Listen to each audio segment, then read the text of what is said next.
GDP, Gross Domestic Product, a measure of economic activity in a country. It is calculated by adding the total value of a country's annual output of goods and services. GDP equals private consumption plus investment plus public spending plus the charge in inventories plus exports minus imports. It's usually valued at market prices by subtracting indirect tax and adding any government subsidy. However, GDP can be calculated at factor cost. This measure more accurately reveals the income paid to factors of production. Adding income earned by domestic residents from their investments abroad and subtracting income paid from the country to investors abroad gives the country's gross national product, GNP. The effect of inflation can be eliminated by measuring GDP growth in constant real prices. However, some economists argue that hitting a nominal GDP target should be the main goal of macroeconomic policy. This is because it would remind policymakers to take into account the effect of their decisions on inflation as well as on growth. GDP can be calculated in three ways. The income method adds the income of residents, individuals and firms derived from the production of goods and services. The output method adds the value of output from the different sectors of the economy.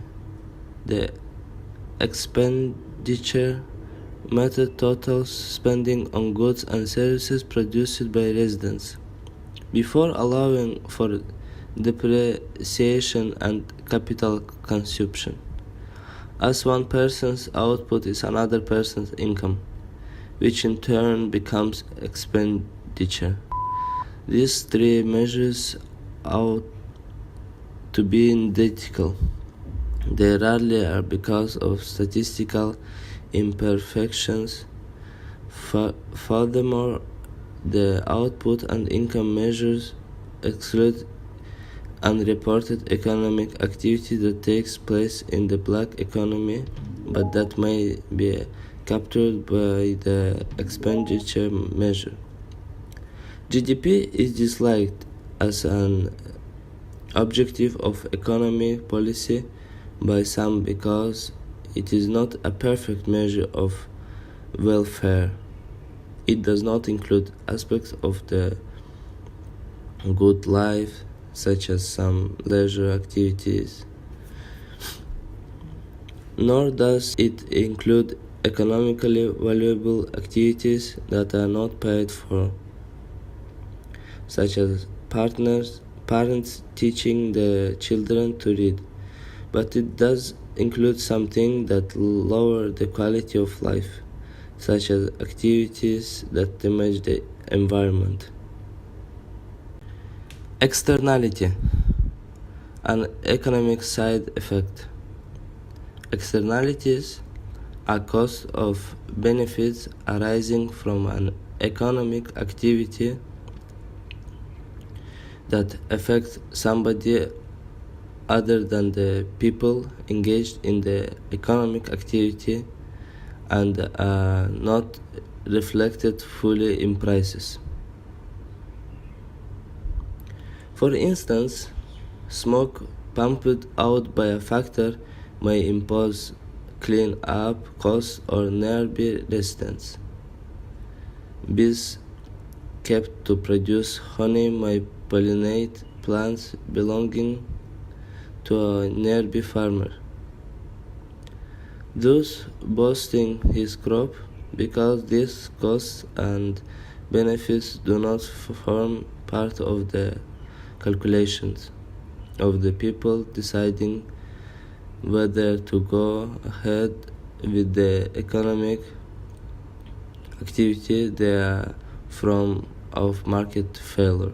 Since the amount of the activity carried out, if left to the free market, will be an inefficient use of resources. If the externality is beneficial, the market will provide too little. If it is a cost, the market will supply too much. Potential solution is regulation. A ban say. Another, when the externality is negative, is a tax of the activity, or if the externality is positive, a subsidy. But the most efficient solution to externalities is to require them to be included in the costings of those engaged in the economic activity. So there is self-regulation.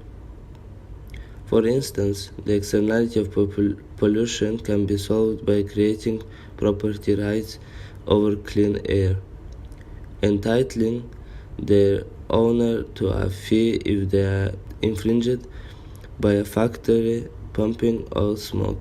According to the cause, they are named after a Nobel Prize winning economist cause.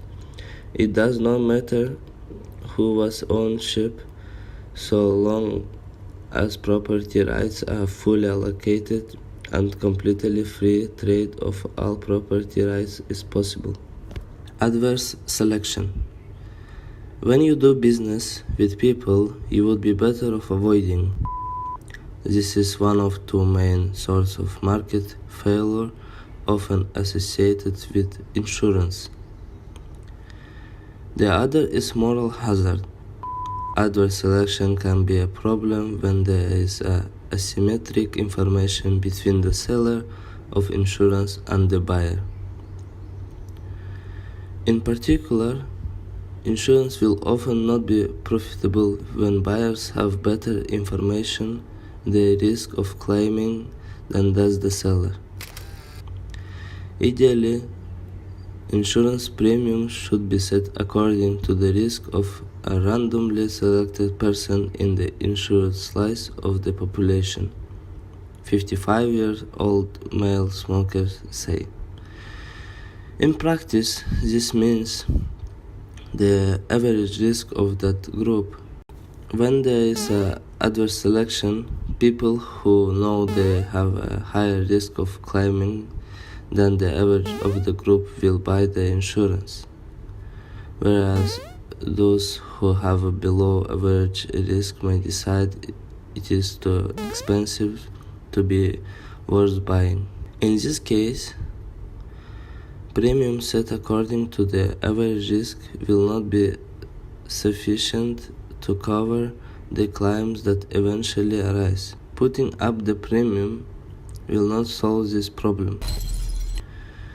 For as the premium rises, the insurance policy will become unattractive to more of the people who know they have a lower risk of claiming. One way to reduce adverse selection is to make the purchase of insurance compulsory, so that those for whom insurance priced for average risk is unattractive are not able to opt out.